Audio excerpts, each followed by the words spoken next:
ಮಲ್ಲಿಕಾರ್ಜುನ್ ಖರ್ಗೆ ಅವರ ನಿಲುವು ಮತ್ತು ನಿರ್ಧಾರ. ಪ್ರಶಾಂತ್ ನಾಥ್ ಅವರು ಮುಂದಿಡ್ತಾ ಇದ್ದೀನಿ ಇದನ್ನು. ಏನು ಮಾಡ್ತಾರೆ ಮಲ್ಲಿಕಾರ್ಜುನ ಖರ್ಗೆ? ಶಕ್ತಿ ಮತ್ತು ದೌರ್ಬಲ್ಯ ಎರಡೂ ಗೊತ್ತಿದೆ ಇಬ್ಬರೂ ನಾಯಕರದ್ದು. ಮಲ್ಲಿಕಾರ್ಜುನ್ ಖರ್ಗೆ ಅವರ ನಿಲುವು ಏನಾಗಿರಬಹುದು ಇದರಲ್ಲಿ? ರಕ್ಷತ್ ನೋಡಿ, ಮಲ್ಲಿಕಾರ್ಜುನ್ ಖರ್ಗೆ ಇರಲಿ, ವೇಣುಗೋಪಾಲ್ ಇರಲಿ, ಸುರ್ಜೇವಾಲಾ ಇರಲಿ, ಎಕ್ಸಿಕ್ಯೂಟಿವ್ ರೋಲ್ ಇರುತ್ತೆ, ಎಕ್ಸಿಕ್ಯೂಷನ್ ಮಾಡೋದು. ನಿರ್ಣಯದ ರೋಲ್ ಅವ್ರ ಕಡೆ ಏನಿರಲ್ಲ. ಅಂದರೆ ಅವರೇ ನಿರ್ಣಯ ಮಾಡಿಬಿಡ್ತಾರೆ ಸಂಪುಟ ಪುನಾರಚನೆ ಬೇಕು ಅನ್ನೋದಿರಲ್ಲ. ಅಂತಿಮವಾಗಿ ಗಾಂಧಿ ಕುಟುಂಬದ ಮನಸ್ಸಿನಲ್ಲಿ ಏನಿದೆ ಅನ್ನೋದನ್ನು ಅರ್ಥಕೊಂಡು ಅದನ್ನು ಎಕ್ಸಿಕ್ಯೂಷನ್ ಮಾಡುವ ಹೊಣೆಗಾರಿಕೆ ಕೆ.ಸಿ. ವೇಣುಗೋಪಾಲ್ ಮತ್ತು ಮಲ್ಲಿಕಾರ್ಜುನ್. ಬಟ್ ಇವರ ಅಭಿಪ್ರಾಯಕ್ಕೆ ಯಾವ ರೀತಿ ತೂಕ ಇರುತ್ತೆ ಅಂತ?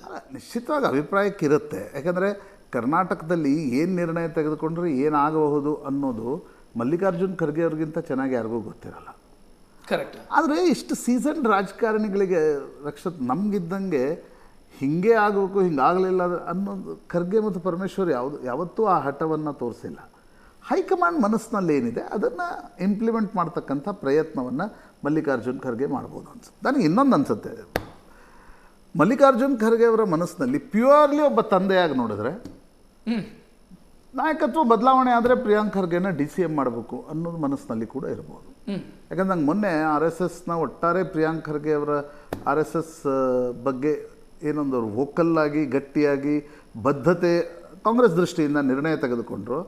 ಆಗ ನನಗನ್ಸಿದ್ದು ಪೋಸ್ಟ್ ಸಿದ್ದರಾಮಯ್ಯ ಜಾತ್ಯತೀತ ನಿಲುವಿನ RSS ವಿರುದ್ಧದ ಗಟ್ಟಿ ನಿಲುವನ್ನು ತೆಗೆದುಕೊಳ್ತಕ್ಕಂಥ ಸಾಮರ್ಥ್ಯ ಮತ್ತು ಆ ಬದ್ಧತೆ ನನಗೊಬ್ಬನಿಗಿದೆ ಅನ್ನೋದನ್ನು ತೋರಿಸುವ ಪ್ರಯತ್ನ ಮಾಡಿದರು ಅವರು. ಇಲ್ಲಾಂದರೆ ಯಾಕೆ ಏಕಾಏಕಿ RSS ಬಂತು? ಅದು ಪೋಸ್ಟ್ ಸಿದ್ದರಾಮಯ್ಯ ಪರಿಸ್ಥಿತಿಯಲ್ಲಿ ಪ್ರಿಯಾಂಕ್ ಖರ್ಗೆನ ಪುಷ್ ಕೂಡ ಮಾಡಬಹುದು. ನನಗೆ ಬರೀ ಅದನ್ನೇ ಯೋಚನೆ ಮಾಡ್ತಾರೆ ಅಂತ ನಾನು ಹೇಳಲ್ಲ.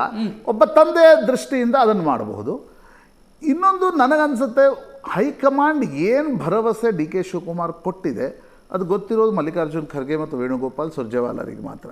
ಅದು ನೇರವಾಗಿ ಗೊತ್ತಿರೋದು ನನಗನ್ಸುತ್ತೆ ಮಲ್ಲಿಕಾರ್ಜುನ್ ಖರ್ಗೆ ಮತ್ತು ಕೆ.ಸಿ. ವೇಣುಗೋಪಾಲ್ ಇಬ್ಬರಿಗೆ ಮಾತ್ರ.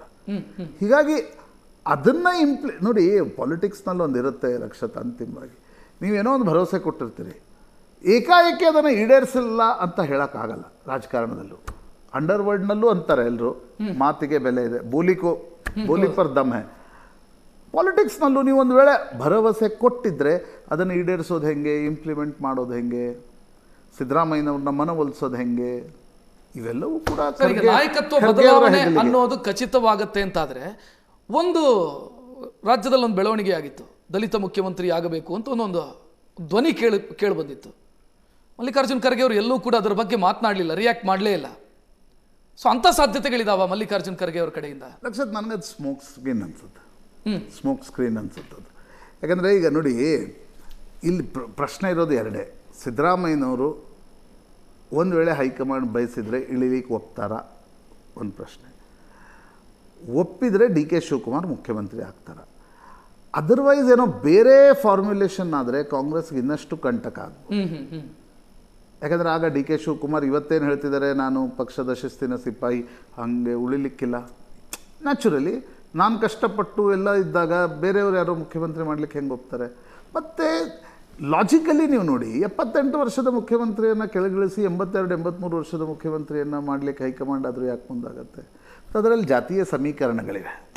ಅನ್ಫಾರ್ಚುನೇಟ್ಲಿ ನಮ್ಮ ಸಾಮಾಜಿಕ ಸಮೀಕರಣಗಳು ವಿಚಿತ್ರ ಸ್ಥಿತಿಯಲ್ಲಿರ್ತಾರೆ.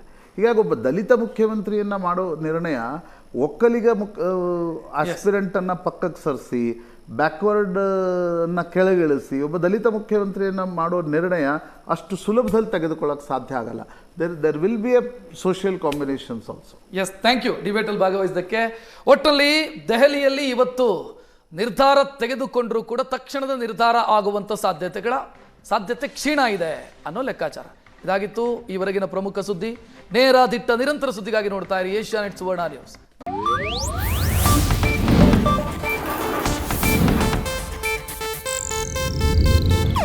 ಇದು ಏಷ್ಯಾನೆಟ್ ನ್ಯೂಸ್ ನೆಟ್ವರ್ಕ್ ಪ್ರಸ್ತುತಿ.